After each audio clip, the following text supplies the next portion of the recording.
또 많은 분들이 출타하신 것으로 알고 있습니다. 그럼에도 불구하고 갈 데가 없어서 이 교회로 오신 것이 아니겠죠. 갈 데가 많음에도 불구하고 고독교회를 사랑하셔서 또 이 예배를 사랑하셔서 가장 구별되어 이 예배에 참여하신 모든 분들에게 하나님의 은총이 특별하게 임하길 소망합니다.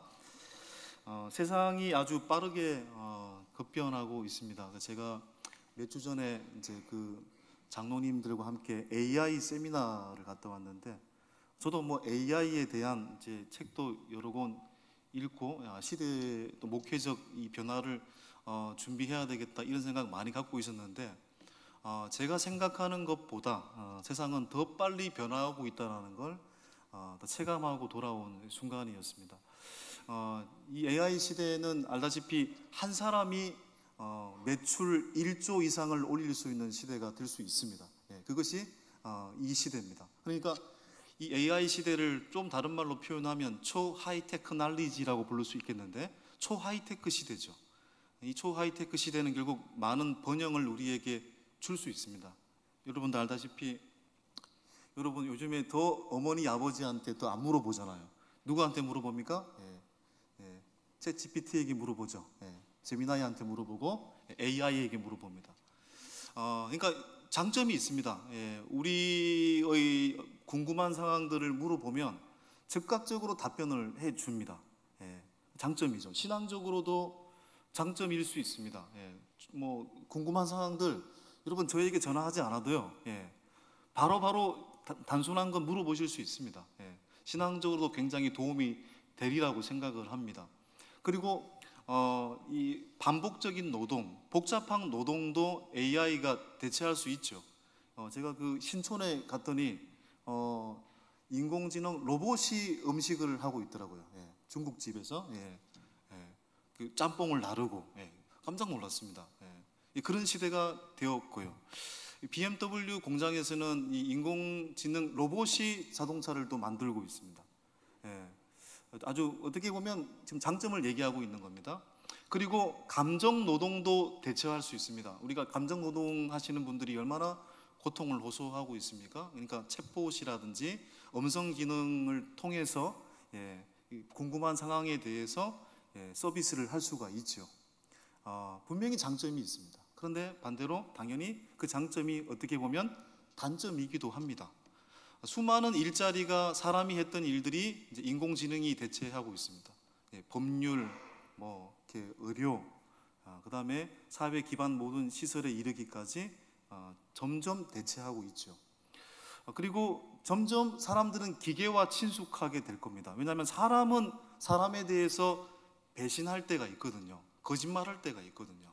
그런데 인공지능은 거짓말하지 않습니다. 내가 질문한 것에 대해서 답변을 해주고 거의 16번 돌려줘, 뭐 1번 틀어줘, 거의 오류가 없습니다. 내가 묻고 싶은 거, 내가 알고 싶은 것을 배반 없이 답변을 해줍니다. 근데 이것이 어떻게 보면 장점이지만 단점이죠. 사람을 점점 멀리할 수 있다는 생각이 듭니다. 그리고 또 중요한 사실은 이 인공지능이, 이건 제가 잘 모르는 분야이기 때문에 사람 위에 군림할 수도 있겠다는 생각도 듭니다. 그렇죠? 인공지능에 의해서 사람이 통제를 당하고 지금 있고요. 어떤 의미에서는 좋게 말하면 도움을 받지만 나쁘게 말하면 지금 통제를 당하고 있는 거죠. 근데 이것이 좀 발전이 돼서 진짜 사람 위에 군림할 수도 있겠다라는 상상을 해봅니다. 결국은 시대가 아무리 급변을 해도 뭐가 중요하다라는 것입니까? 그 기술을 다루는 사람이 중요하다라는 결론에 이르게 되는 겁니다. 좋은 사람이 좋은 인공지능을 활용할 수 있는 것이고, 나쁜 사람이 나쁜 인공지능을 활용할 수 있는 것이죠. 그러니까 여러분, 사람이 더 중요한 시대입니다. 우리가 여러분 아무리 달리기를 빠르게 달리는 사람이라고 할지라도 여러분 말하고 야생마하고 달리기를 하면 누가 이깁니까, 여러분? 우사인 볼트가 아무리 빠르다고 할지라도 야생마를 이길 수는 없습니다, 여러분. 저도 시골에 다닐 때 우리 집에 동생 한 명 있었거든요. 영돌이라고. 제 동생이 없으니까 어느 날 똥개 한 마리 길러가지고 그 이름을 영돌이라고 제가 명명을 했습니다. 아담이 아닌데 아무튼 영돌이하고 잘 놀다가 나중에 아버지가 보신탕으로 팔아버렸죠. 아무튼 그 영돌이와 달리기를 엄청나게 열심히 했습니다. 제가 한 번도 이겨본 적이 없어요. 야생마와 인간이 달려서 이길 수가 없습니다. 백전백패입니다. 그런데 이길 수 있는 방법이 있어요. 그 말 위에 인간이 타면 되는 겁니다. 말 위에 타서 그 말을 조정하면 되는 거죠. 무슨 얘기일까요? 사람이 어떤 사람인가가 아무리 시대가 급변한다고 할지라도 사람이 어떤 사람인가에 따라서 그 기술의 가치가 결정될 수 있다는 거죠. 시대가 아무리 빨라지고 급변하고 초인류, 초하이테크 시대가 되어도 우리가 하나님과의 진정한 만남 속에 있는 인간이 된다면 아무리 세상이 급변해도 불안하지 않다는 것에 결론에 도달할 수밖에 없다는 것입니다. 그래서 여러분, 만남이 중요한 겁니다. 이러할수록 우리가 더 예배를 드리고 인간과의 만남도 더 깊이 가져야 되겠지만 하나님과의 만남을 더 깊이 가져야 될 이유가 거기에 있는 것입니다. 아브라함 조슈아 헤셀이라는 사람이 이런 표현을 썼습니다. 사람이 서로 만난다라는 것은 서로 마주 서는 것이고 손을 맞잡는 것이고 하나가 되는 것이다. 만남이 중요하다는 얘기죠. 그리고 제가 굉장히 많이 인용하는 시 중에 하나가 이제 강은교 시인의 당신의 손이라는 시가 있는데 이렇게 시작이 되죠. 당신이 내게 손을 내미네. 당신의 손은 물결처럼 가벼우네. 당신의 손이 길을 만지니 누워있는 길이 일어서는 길이 되네. 이 구절이 너무 진짜 감동적인 것 같아요. 당신의 손길이 만지면 누워있는 길이 일어서는 길이 된다. 여러분, 이 시구절을 보면 예수님이 생각이 납니다. 예수님을 통해서 우리가 감동을 받고 우리가 예수님을 통해 변화를 받았던 그 장면은 예수님이 수많은 기적을 행했기 때문이 아닙니다. 예수님의 말씀이 논리적이고 웅장한 말씀이었기 때문에 우리가 변화된 게 아닙니다. 그분의 말씀이 삶으로 동반됐기 때문이죠.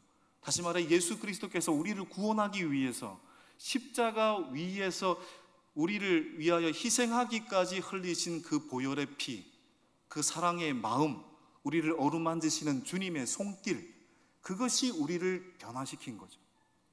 오늘 이 예배가 하나님의 손길을 느낄 수 있는 거룩한 만남이길 소망합니다. 데살로니가 전서가 오늘 그걸 이야기하고 있는 말씀입니다. 제가 1년 전에 이 데살로니가 전서를 수요 예배 때 나누었습니다만은 이 서신서가 굉장히 읽다 보면 어려운 면도 있습니다만은 이 특별히 4장은 제가 다 표현을 못하고 끝냈던 것 같아요. 이 데살로니가 전서는 알다시피 바울이 2차 전도 여행 때 갔던 곳은 원래 아시아를 가기를 원했지만 성령 하나님의 음성을 쫓아서 오늘날 그리스, 바로 마게도냐 빌립보를 지나서 마게도냐 데살로니가에 도착했습니다. 오늘날도 그리스에 데살로니가라는 도시가 있죠. 이 데살로니가에서 바울은 3주 동안 복음을 전했습니다. 3주 동안 예수 그리스도의 복음을 전했습니다. 복음의 요지는 이런 겁니다. 예수님께서 당신을 구원하기 위해서 십자가에 돌아가셨습니다. 그리고 당신들을 위해 3일 만에 부활하셨습니다. 십자가와 부활의 복음을 3주 동안 전했습니다. 여러분, 3주 동안 전했더니 어떤 일이 발생하게 되었을까요? 데살로니가에 있었던 경건한 유대인들이 몇 명 믿게 되었습니다. 또한 헬라인들이 믿게 되었습니다. 그리고 적지 않는 기부인들이 이 복음을 듣고 예수님을 따르겠다라는 결단이 일어나게 되었습니다. 여러분, 이런 변화가 생기자 데살로니가에서 가장 이 바울을 싫어하는 사람들은 누구였을까요? 바로 강경한 유대인들이었습니다. 강경한 유대인들이 예수 복음을 듣고 변화된 그 광경을 보고 시기하고 또한 격노해서 결국은 바울 일행을 잡아 죽이려고 했습니다. 그래서 바울을 잡아 죽이려고 하니까 결국 어떻게 됐겠어요? 밤에 어쩔 수 없이 사도 바울의 일행은 데살로니가에서 그 옆에 있는 베레아로 도망칠 수밖에 없었습니다. 이 베레아로 도망칠 때 사도 바울의 마음이 너무너무 가슴이 아팠습니다. 왜냐하면 이제 3주 동안 복음을 전했고 이제 복음을 믿고 이제 예수님을 따르기로 결단을 했는데, 쉽게 말해서 이제 갓난 아기들인데, 믿음에 있어서는 갓난 아기들인데 그 갓난 아기들을 놓고 베레아로 갔으니까 얼마나 마음이 아팠겠습니까? 마치 이것은 젖을 뗀 아기를 놓고 먼 땅으로 떠난 부모의 마음과 같았을 겁니다. 결국 바울은 이 노심초사한 마음을 품고 시간이 지나서 자신의 동역자 디모데에게 데살로니가의 성도들의 형편을 알아주기를 요청했습니다. 그래서 결국 바울은 사도 바울의 명령에 부름받아서 데살로니가로 가서 데살로니가의 교인들이 어떻게 지내고 있는지를 알아보았죠. 그리고 시간이 지나서 디모데가 소식을 전했습니다. 어떤 소식을 전했을까요? 자, 그 장면이 데살로니가전서 1장 6절 7절입니다. 자, 읽어보겠습니다. 시작. 또 너희는 많은 환난 가운데서 성령의 기쁨으로 말씀을 받아 우리와 주를 본받은 자가 되었으니. 들려온 소식이 뭐였습니까? 그들이 3주밖에 주님의 복음을 들은 적밖에 없는데 그들이 환난 속에서도 어떻게 해요? 믿음의 본을 보이고 있다는 소식을 듣게 되었습니다. 뿐만 아니라 데살로니가전서 3장 7절 시작. 이러므로 형제들아 우리가 모든 궁핍과 환난 가운데서 너희 믿음으로 말미암아 너희에게 위로를 받았노라. 위로를 받았다. 다시 말해서 환난 속에서도 믿음 생활을 잘하고 있었습니다. 그리고 뿐만 아니라 사도 바울 당신을 데살로니가 교인들이 그리워하고 있습니다. 보고 싶어 하고 있습니다. 이 소식을 듣고 바울이 3장 7절에서 위로를 받았대요. 근데 이 위로를 받았다는 표현이 헬라어 직역 성경을 보니까 크게 숨을 쉬게 되었다 이렇게 표현을 하고 있더라고요. 그동안 바울은 숨을 쉬지 못했다는 얘기가 됩니다. 내가 3주 만에 그들을 놓고 왔으니까, 갓난아기를 놓고 왔으니까 얼마나 마음이 노심초사했겠어요. 숨을 제대로 쉬어본 적이 없었다라는 얘기잖아, 영적으로 표현해서. 그런데 그들이 환난 속에서도 주님을 잘 믿고 있고 나를 보고 싶어 하고 있고, 그래서 내가 이제는 숨을 쉴 수 있게 되었다, 이런 표현을 쓰고 있는 것입니다. 뿐만 아니라 데살로니가에서는 종말론에 관한 잘못된 가르침을 같이 가르치고 있는 사람들도 존재하고 있다는 것 또한 들었습니다. 결국 바울은 환난 속에서도 믿음 생활을 잘하고 있는 그들을 더 격려하고 잘못된 종말 사상을 전하고 있는 그 가르침 속에서 진리에 굳게 설 것을 도전하기 위해서 바로 편지를 썼습니다. 바로 그 편지가 데살로니가 전서입니다. 이 데살로니가 전서의 주제는 오늘 읽었던 본문입니다. 딱 한 가지입니다. 바울은 쉽게 말해 한 가지를 데살로니가 교인들에게 요구하고 있습니다. 바로 그 도전 요구는 어떤 것이었을까요? 바로 거룩한 삶이었습니다. 거룩한 삶을 요구하고 있습니다. 자, 보십시오. 7절 8절 오늘 본문 4장 7절 8절 시작. 하나님이 우리를 부르심은 부정하게 하심이 아니요 거룩하게 하심이니 그러므로 저버리는 자는 사람을 저버림이 아니요 너희에게 그의 성령을 주신 하나님을 저버림이니라. 아멘. 성도는 거룩한 삶으로 부르심받은 존재이고 바울은 데살로니가 교인들에게 거룩한 삶을 요구하고 있습니다. 그러면 거룩한 삶이 뭐냐? 우리가 알고 있는 거룩한 삶이란 성경 하루에 2시간 읽고 기도 1시간 하고, 그게 거룩한 삶. 그건 거룩한 삶의 형식적인 부분이죠. 오늘 다른 차원을 이야기하고 있습니다. 거룩한 삶이란 뭐냐? 3가지를 이야기하고 있어요. 거룩한 사람은 무엇을 지향합니다. 첫 번째, 뭘 지향할까요? 함께 읽어보겠습니다. 시작. 일상적으로 대면하는 이들을 사랑으로 대합니다. 사람을 사랑으로 대합니다. 여러분, 거룩이라는 말과 사랑이라는 말은 반대가 되는 말이 아닙니다. 여러분, 같은 말입니다. 여러분, 성경이 뭡니까? 성경의 주제가 뭡니까? 하나님을 사랑하고 이웃을 사랑하라는 거잖아요. 하나님을 사랑하는 것을 예배, 거룩이라고 표현합니다. 이웃을 사랑하는 것을 사랑이라고 표현하잖아요. 똑같은 말이죠. 마주하는 모든 사람을 사랑으로 대하는 삶, 그게 바로 거룩이다. 여러분, 데살로니가 교회의 교인들은요, 데살로니가 전서에서 나와 있습니다. 형제 사랑에 대해서 칭찬을 받았던 교회입니다. 자, 살전 1장 3절을 읽어볼까요? 칭찬받은 교회, 시작. 너희의 믿음의 역사와 사랑의 수고와 우리 주 예수 그리스도에 대한 소망의 인내를 우리 하나님 아버지 앞에서 끊임없이 기억하미니. 데살로니가 교회에는 믿음의 트라이앵글이 존재했습니다. 바로 복음의 트라이앵글, 믿음의 역사, 사랑의 수고, 소망의 인내. 여러분, 믿음은 역사입니다. 믿음은 행위와 연결이 되는 겁니다. 마태복음 7장 21절에 나더러 주여 주여 하는 자마다 천국에 들어가는 것이 아니라 내 아버지의 뜻대로 행하는 자라야 들어갈 것이니라, 그렇게 말씀하셨어요. 믿음은 쉬운 게 아닙니다. 믿음은 반드시 역사되어야 하고 행위와 연결이 되어야 된다는 걸 강조하고 있습니다. 그리고 소망의 인내, 소망은 인내와 연결이 되는 거죠. 우리가 소망이 있기 때문에 오늘 또 인내할 수 있는 거죠. 그런데 이 데살로니가 교회에서 가장 중요한 게 뭐냐면 바로 사랑의 수고입니다.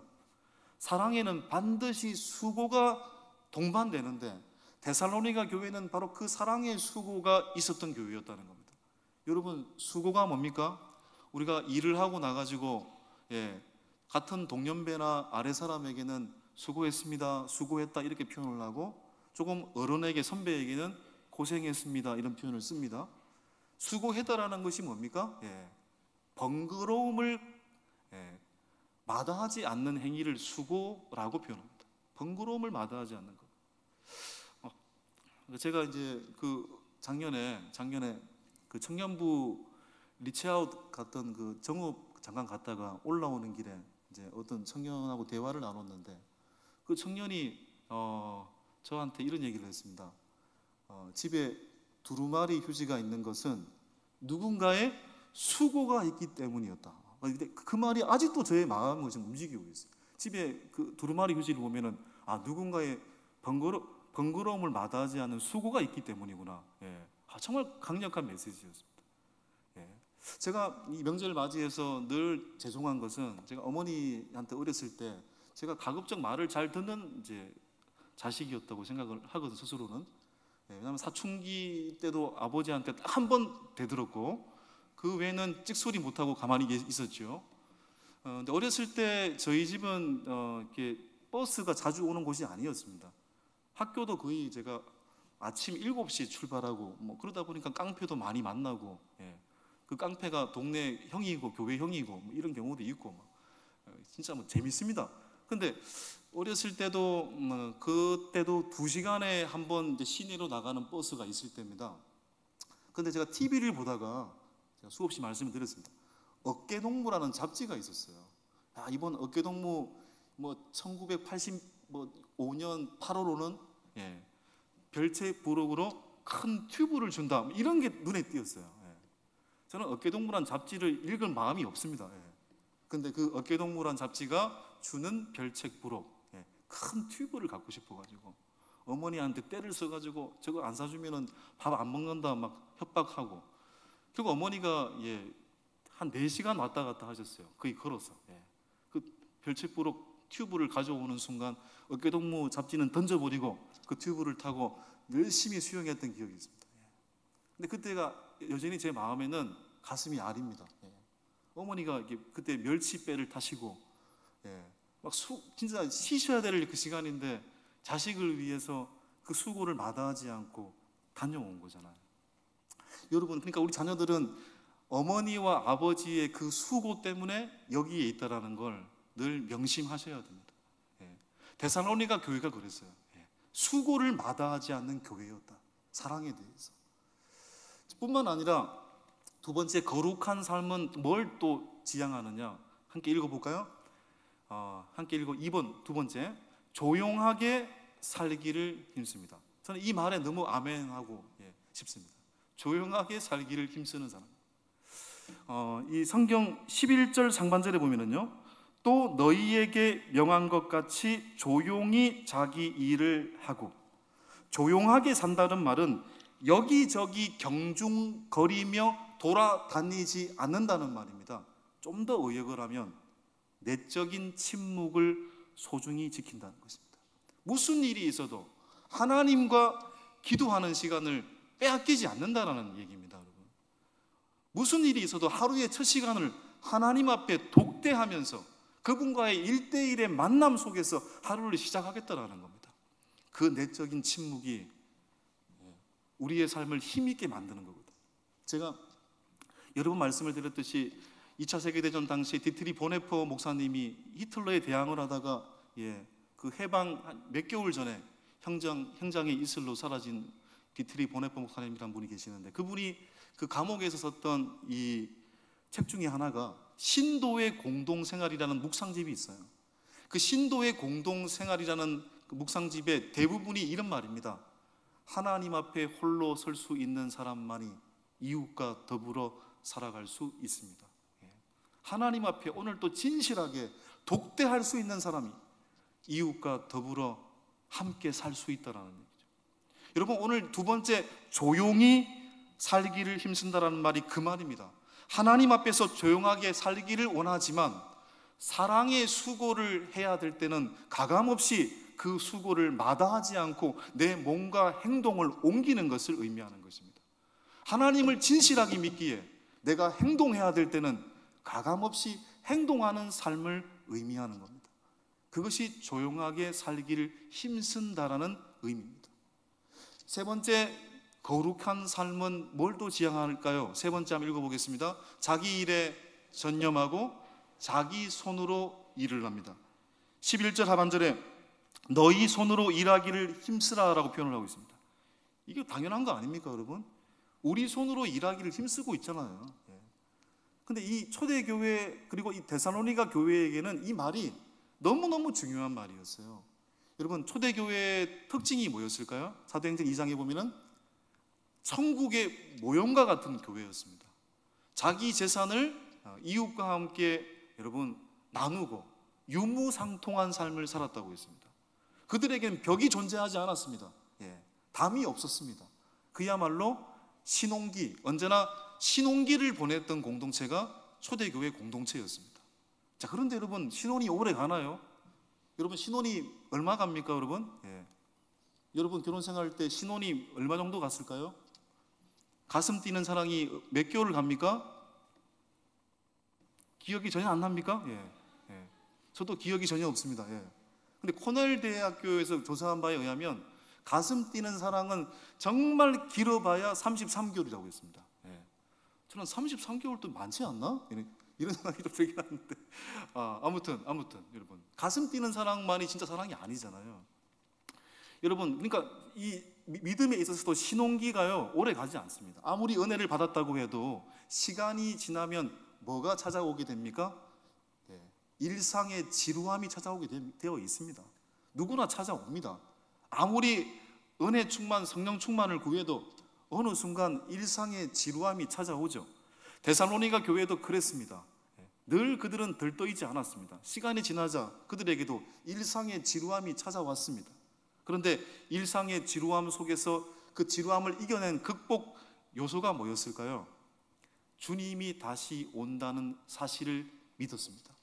그 지루한 일상의 지루함을 다시 주님이 오신다는 재림신앙을 품고 이겨냈습니다. 그런데 이것 또한 오래 가지 않았습니다.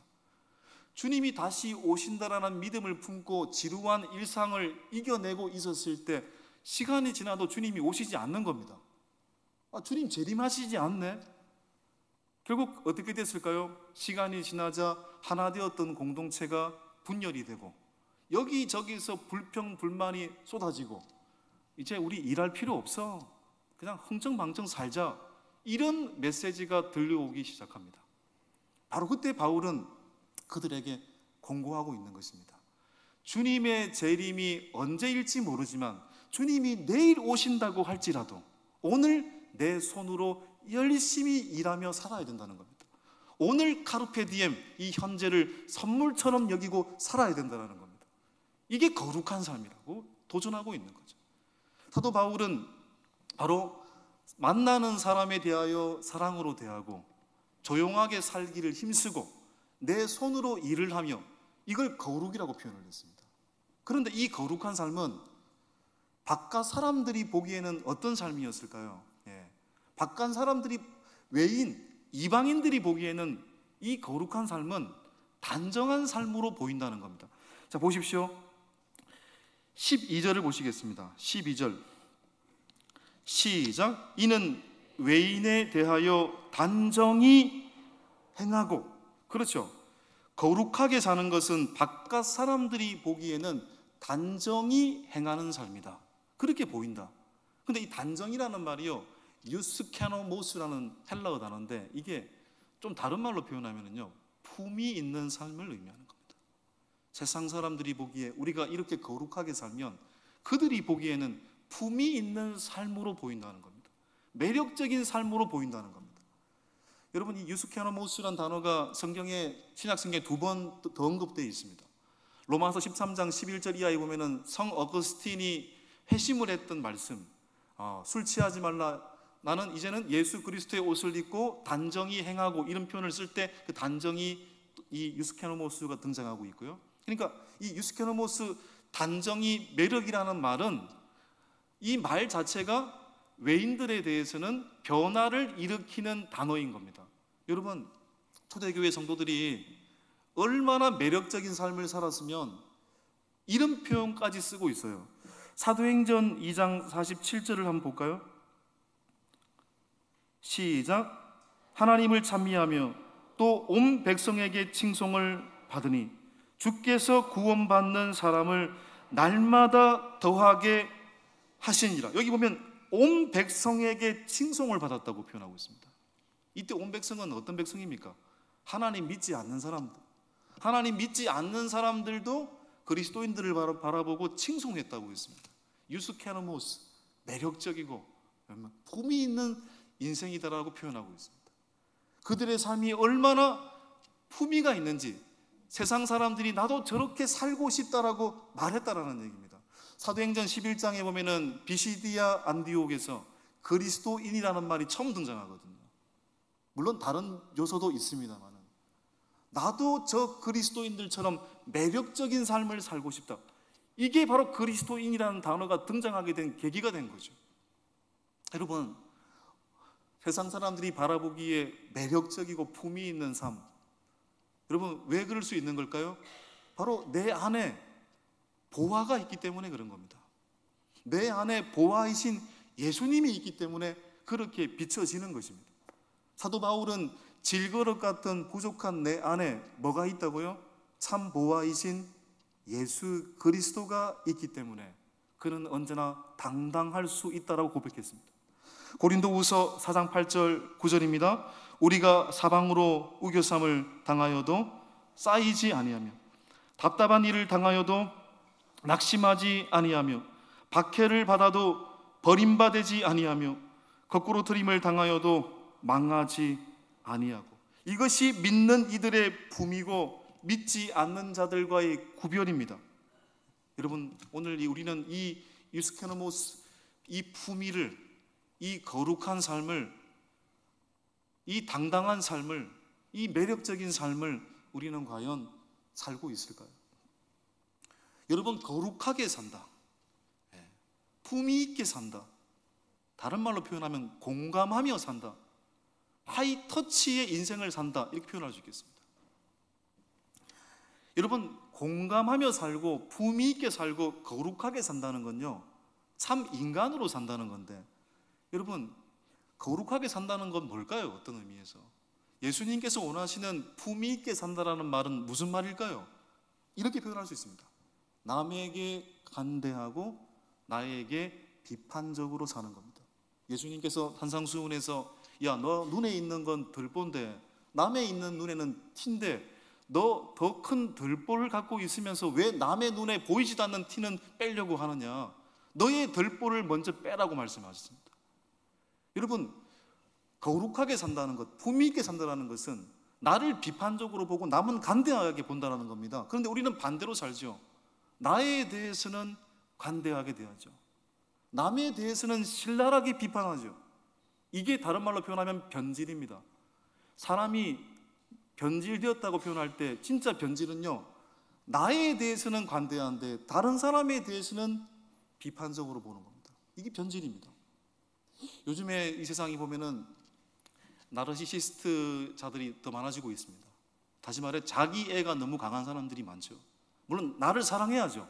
문제는 나르시시스트, 나밖에 모른다는 겁니다. 나밖에 모른다는 겁니다. 예. 공감 의식이 전혀 없다는 겁니다. 사이코패스가 아니고 소시오패스들이 더 늘어나고 있죠. 나밖에 모르는 겁니다. 쉽게 말해 나르시시스트의 특징은 이런 겁니다. 어떤 사람이 와가지고 나 너무 힘들어. 그럼 보통 어떻게 해야 됩니까? 너 힘들구나. 나 몰랐다. 내가 기도해 줄게. 너무 안 됐다. 너무 마음이 아프다. 이게 보통 사람의 마음 아닙니까? 근데 나르시시스트의 특징은 뭐냐면 힘들다 이러면 야, 너만 힘들어? 나는 더 힘들어. 나도 힘들었어. 너 아무것도 아니야. 제가 이 특징을 보고 나서 제가 어떤 청년한테 군대 얘기를 할 때 요즘 군대는 군대도 아니다. 내 때는 안 그랬어.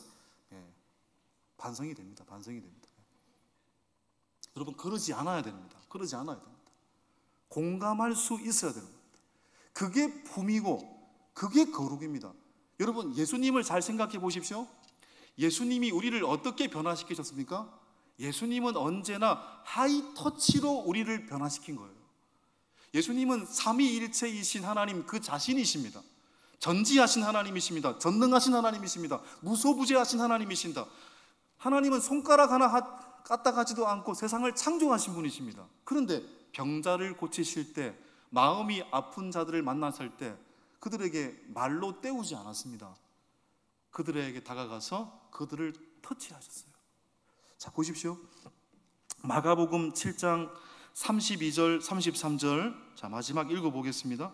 시작. 사람들이 기먹고 말 더듬는 자를 데리고 예수께 나와 안수하여 주시기를 간구하거늘 예수께서 그 사람을 따로 데리고 무리를 떠나서 손가락을 그의 양 귀에 넣고 침을 뱉어 그의 혀에 손을 대시며, 예수님은 전능하신 하나님 그 자신이시기 때문에 원격 조정으로도 치유가 가능합니다. 멀리서도 치유가 가능합니다. 그런데 오늘 이 본문에서 기먹고 어눌한 자, 다시 말해 언어장애와 청각장애를 갖고 있었던 이 병자를 어떻게 고치셨습니까? 따로 불렀다고 했습니다. 그리고 손으로 그의 귀에 터치하셨다고 하셨습니다. 심지어는 자신의 침으로 어눌한 그 병자의 혀를 터치하셨습니다. 그것이 예수님의 치유 방식입니다. 그것이 예수님이 우리를 구하신 방식입니다. 예수님의 손길이 닿았을 때 뭐가 된 겁니까? 봄이 오고 예수님의 손길이 터치되었을 때 그곳에 꽃이 피고 열매를 맺고 나비가 드날들고 누워있는 길이 일어서는 길이 되는 역사가 일어나게 된 겁니다. 우리가 바로 그 예수님의 손길에 의해서 구원받았고 지금도 구원받고 있으며 앞으로도 그렇게 우리의 인생을 인도하신다는 사실을 알게 됩니다. 그렇다면 우리는 이 명절을 앞두고 어떤 인생으로 다시 한번 결단해야 될까요? 여러분, 사람은요 결국 공감하는 인생에 대하여 귀 기울이게 돼 있고요, 공감하는 인생 때문에 변화가 되는 겁니다. 세상 사람들은 다 몰라주어도 예수님만은 나를 안다는 이 믿음이 나를 지금 지탱하고 있게 만드는 거잖아요. 그렇다면 나도 그런 인생 부족하지만 되기를 결단해야 되겠죠. 바로 거룩한 인생이 그런 인생입니다. 품이 있는 인생, 공감하는 인생, 하이터치하는 인생, 가장 가까이에 있는 사람들에게서부터 그들의 말에 귀를 기울여주고 그들의 말에 공감해주고 그들과 함께 손을 붙잡아주고 함께 만나주고 함께 예배를 드리면서 그들이 혹 지금 누워있다면 여러분의 작은 손길에 의하여 일어서는 놀라운 길의 역사로 들어서게 되는 은혜가 있게 될 줄 믿습니다. 이 명절에 그런 분위기가 여러분들의 삶 속에 퍼져서 누워있는 사람이 일어서게 되고 여러분의 말과 언어를 통해서 주님을 알게 되고 모든 자들에게 생명의 역사가 일어나는 복된 명절 될 수 있기를 간절히 축원합니다. 함께 이 시간 말씀을 기억하시면서 찬송가 478장 함께 찬양하도록 하겠습니다.